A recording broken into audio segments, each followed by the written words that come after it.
मालेगाववर पुन्हा आदरलंय. मालेगाव अत्याचार प्रकरणाला 10 दिवसही झाले नव्हते की आज पुन्हा एकदा मालेगावात 13 वर्षाच्या मुलीवर 55 वर्षांच्या एका नराधमाने अत्याचार केला. ही घटना अगदी वेगळी आणि पहिल्या प्रकरणापेक्षा अजून भयानक होती. मालेगावातील डोंगराळे गावात 3.5 वर्षांच्या चिमुकलीवर अत्याचार करून तिला निर्घृणपणे ठार करण्यात आलं होतं. त्या प्रकरणाने महाराष्ट्राला मोठा धक्का बसला होता. पण आज घडलेली घटना आणि अत्याचार प्रकरणाने महाराष्ट्राला दुसरं सगळ्यात मोठा धक्का बसलाय. कारण मालेगावात हे दुसरं एवढं भयानक प्रकरण आहे. एक 13 वर्षांची मुलगी जेव्हा रस्त्यावर एकटी चालली होती तेव्हा एक 55 वर्षांचा खुनाचा मनुष्य तिच्याजवळ थांबला आणि खोटं कारण सांगून तिला आपल्या स्कूटीवर बसवून नेला. नंतर त्याने जे केलं ते पाहून पोलिसांच्या पायाखालीली जमीन सरकली. अशी विचित्र घटना जिथे त्या नराधमाने फक्त मुलीला त्रास दिला नाही तर त्यानंतर पुढे जे केले ते फारच भयानक होतं. पोलिसांनी फक्त काही तासातच या नराधमाला अटक केली. अटकेनंतर त्याला कोर्टात हजर केलं गेलं.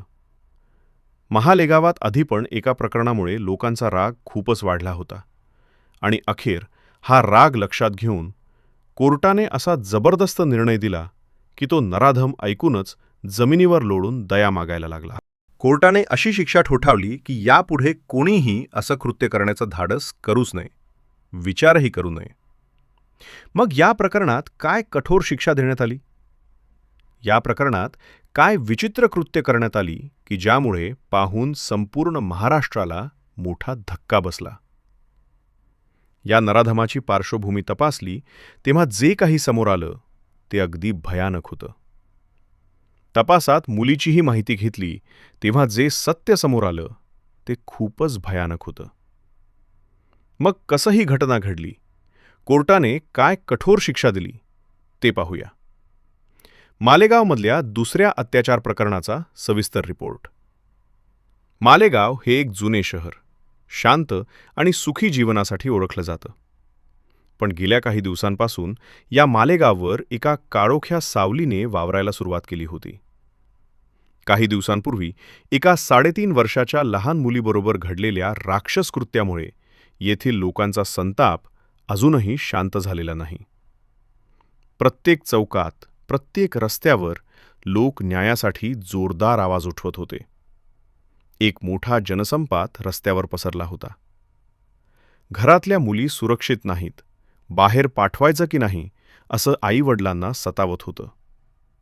आणि या तणावाच्या वातावरणात भीती आणि राग यांचं मिश्रण मालेगावच्या लोकांच्या आयुष्यात चाललं होतं. त्यांना वाटत होतं की आत्ता तरी या रागाच्या लाटेनंतर अशा घटना थांबतील. पण दुर्दैवानं नियतीनं काहीतरी वेगळंच ठरवलं होतं. ही गोष्ट आहे एका 13 वर्षांच्या मुलीची.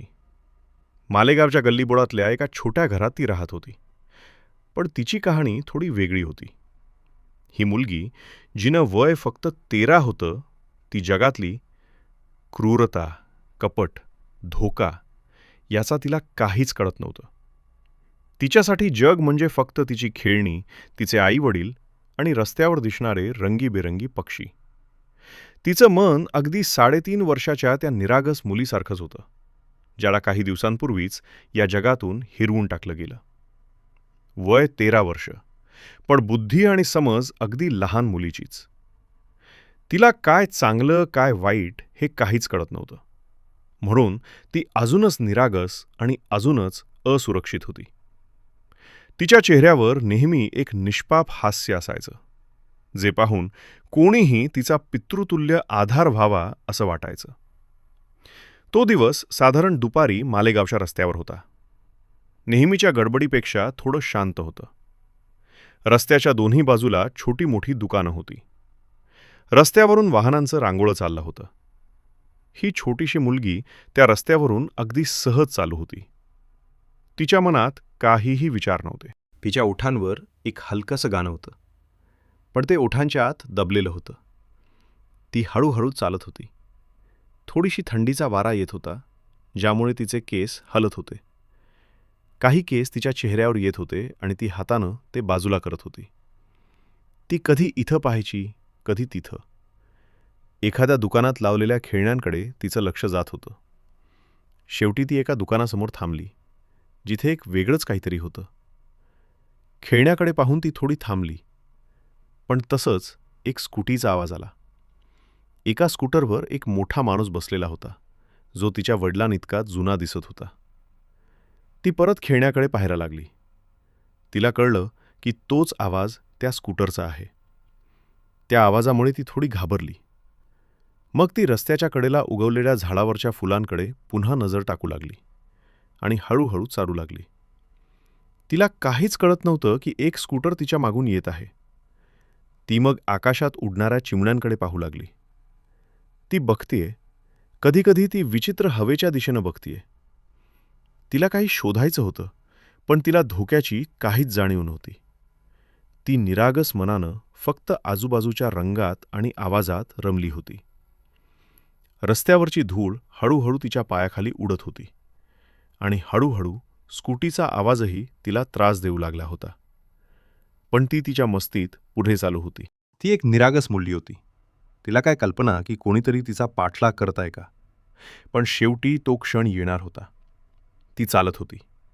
चालत चालत ती अशा ठिकाणी पोचली जिथे रस्त्यावर कोणीही नव्हतं. गर्दी अचानक थांबली आणि त्याच रस्त्यावर एक काळी सावली पडली. ती 55 वर्षांच्या एका माणसाची होती, ज्याचं नाव दीपक धनराज छाजेड होतं. नावाप्रमाणेच तो प्रकाशाचा आधार होता.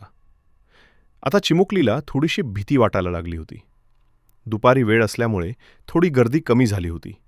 उन्हं पडलेलं होतं आणि लोक कामानिमित्त बाहेर गेले होते. रस्ता मोकळा होता. पण तसंच त्या स्कूटरवरून तिचा पाठलाग करणारा माणूस हळूहळू जवळ येऊ लागला. समाजात नावाजलेला, मेडिकल क्षेत्राशी संबंधित असलेला हा माणूस बाहेरून पाहायला खूप सभ्य दिसायचा, पण त्याच्या मनात एक राक्षस दडलेला होता. हा जागा झाला होता, पण त्या लहान मुलीला काही कळलं नाही. दीपक छाजेडची नजर गेल्या अर्ध्या तासापासून त्या लहान मुलीवर होती. एक निष्पाप मुलगी. तिची अवस्था पाहून त्याला कळलं की तिथं काही गडबड नाहीये, पण ती फार असुरक्षित आहे. आता तो फायदा घेण्याचा विचार करत होता. त्याने आपली स्कूटरी तिच्या जवळ आणून थांबवली. पण ती 2 वर्षांपूर्वी वडिलांच्या वयाची असल्यामुळे तो थोडा थांबला. तीही त्याला पाहिली, पण एक वडीलधरे माणूस म्हणून तिने कोणताही धोका ओळखला नाही. तो म्हणाला असेल, बाळ इथे थांब, मला घराला जायचंय. थोडी मदत करशील का? मी तुला चॉकलेट देतो.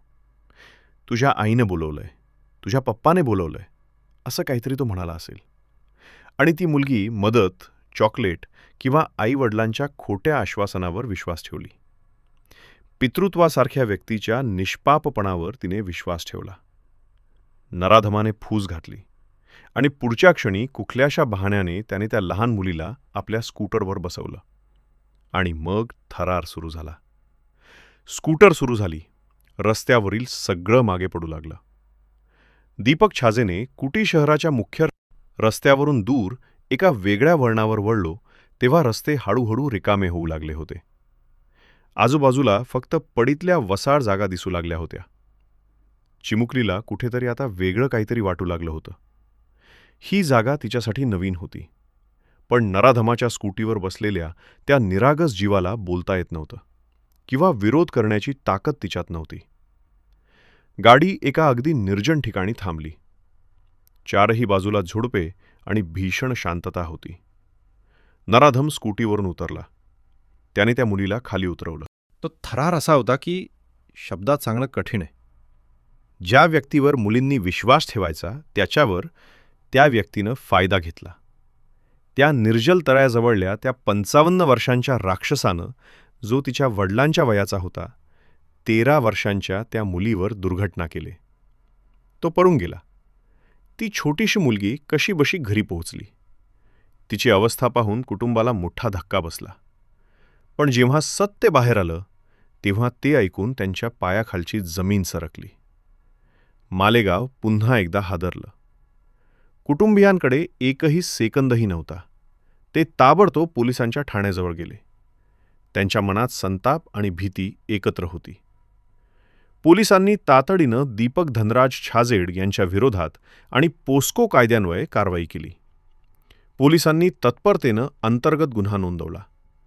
दीपक छाजेला तुरुंगात टाकण्यात आलं आणि ही बातमी झपाट्यानं पसरली. पुन्हा एकदा मालेगावमध्ये जनआक्रोश उसळला.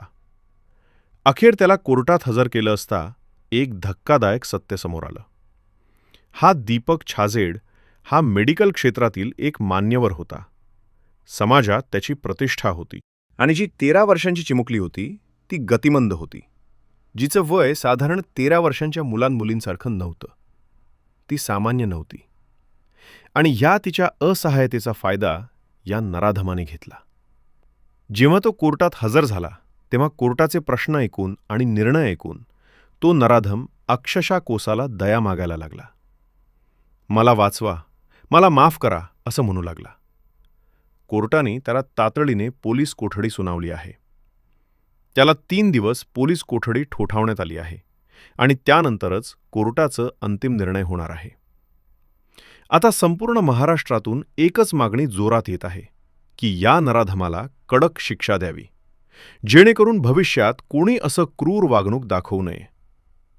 एका आणखी घटनेने संपूर्ण महाराष्ट्राला मोठा धक्का बसला आहे. या घटनेबाबत तुमचं काय मत आहे? नक्की सांगाल का? कमेंट्स करून सांगा. चॅनलवर नवीन असाल तर सबस्क्राईब करा. धन्यवाद.